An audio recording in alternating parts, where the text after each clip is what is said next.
राजधानी में हवा का स्तर लगातार खराब होता जा रहा है। वहीं कई ऐसे इलाके हैं जहां AQI लेवल जो है 450 को पार कर चुका है। इसको देखते हुए इंसान के शरीर और लंग्स पर कई हानिकारक प्रभाव पड़ते हैं और उसमें कई ऐसे हानिकारक तत्व मौजूद होते हैं जो घातक बीमारियों को गिरफ्त में ले लेते हैं इंसानी शरीर को। कितने घातक होते हैं और इनका क्या निवारण होता है, इन सभी सिलसिलों की बातचीत के लिए हमारे साथ डॉक्टर संदीप नायर जी हैं जो कि BL कपूर हॉस्पिटल में HOD हैं। उनसे जानते हैं कि डॉक्टर साहब किस तरीके से जो तत्व मौजूद हैं वो कितना हानिकारक है। ये जो पोल्यूशन बढ़ रहा है इस टाइम पे, इसमें वेरियस जो तत्व हैं जो मौजूद होते हैं। कुछ तो ऑक्साइड्स हैं, खासकर कार्बन मोनोऑक्साइड, सल्फर के ऑक्साइड्स और नाइट्रोजन के ऑक्साइड, ये बहुत ही ज़्यादा ख़तरनाक होते हैं क्योंकि ये सीधा कण जो ये जाती गैसेस होती हैं, जो जहरीली गैसेस होती हैं, खासकर ये पोल्यूशन बढ़ती है जो कम्बशन ऑफ द पेट्रोल और ये जैसी ये जो व्हीकल्स हैं उनसे निकलती हैं। ये जब जाती हैं तो ये सांस की तकलीफ़ करती है और सिर में हेडेक करती हैं, कन्फ्यूजन करती हैं। कुछ और तत्व होते हैं जैसे PM 2.5 कहते हैं जिसको, यानी कि इसका जो साइज़ होता है पार्टिकल का वो 2.5 माइक्रोन से कम होता है। ये ज़्यादा कंस्ट्रक्शन साइट या धूल मिट्टी में, डस्ट में होता है और जब हम इसको इनहेल करते हैं, क्योंकि इतने छोटे होते हैं, सीधा लंग्स के अंदर डिफ्यूज़ हो जाते हैं और लंग्स से ब्लड में जाके हर एक पार्ट ऑफ द बॉडी को जा सकते हैं। फिर कुछ और ख़तरनाक तत्व होते हैं जो लेड होता है, ये टोल्यूइन होता है, ये सारे पेट्रोल के साथ और इनसे ख़तरनाक निकलते हैं।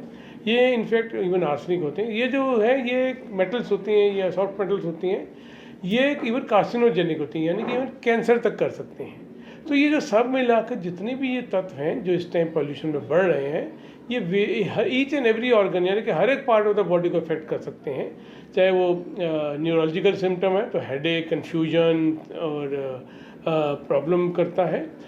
ये लंग्स को सबसे ज़्यादा इफेक्ट करते हैं क्योंकि डायरेक्टली हम एक्सपोज होते हैं ये गैसेस से, तो COPD, रेस्पिरेटरी सिम्टम, एस्थमा, ये सब हो सकता है, बढ़ भी सकती है प्रॉब्लम।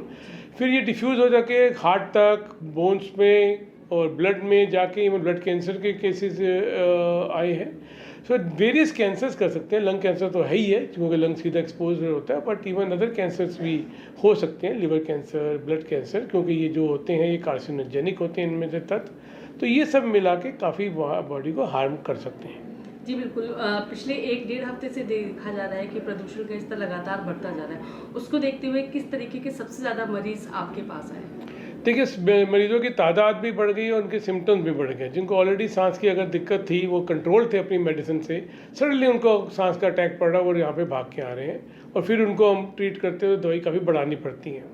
कुछ नए पेशेंट क्या, वो तो नॉर्मल थे, पेशेंट थे ही नहीं, बट वो भी अब आपके पास आ रहे हैं क्योंकि वो सांस की दिक्कत लेके आ रहे हैं, वो आँखों में जलन लेके आ रहे हैं, इवन वॉमिटिंग्स लेके आ रहे हैं, हेडेक लेके आ रहे हैं, क्योंकि ये पोल्यूशन से एक्सपोज्ड है। तो नंबर भी बढ़ गया है और ज़्यादा सिवियरिटी भी बढ़ गई है। जी, किस तरीके से सुरक्षा बचाव किए जा सकते हैं, कुछ विशेष निवारण? देखिए, इन पोल्यूशन से दूर रहना है, घर को साफ़ सुथरा रखना है। सबसे पहले तो घर में पोल्यूशन कम करना है, जिसको हम इंडोर पोल्यूशन करते हैं, जैसे कि अगरबत्ती या धूप अगरबत्ती जला रहे हैं या स्मोक कर रहे हैं तो वो बिल्कुल नहीं करना है। बाहर का पोल्यूशन के लिए डेफिनेट व्हीकल्स कम कीजिए, कार पूलिंग कीजिए, पब्लिक ट्रांसपोर्ट इस्तेमाल कीजिए, जितना हो सके कम जाएँ बाहर, specially the extremes of ages हैं, बच्चे या बूढ़े हैं। अगर बहुत ज़रूरी जाना है तो मास्क लगाएं, मास्क में भी कम से कम N95 लगाइए, दूसरा मास्क उनको नहीं रोक सकता है। खाना पीना अच्छा रखें, पानी खूब पिएं, हाइड्रेट करके रखें, न्यूट्रिशियस पौष्टिक आहार लीजिए। ये सब चीज़ें एहतियात रखना बहुत ज़रूरी है।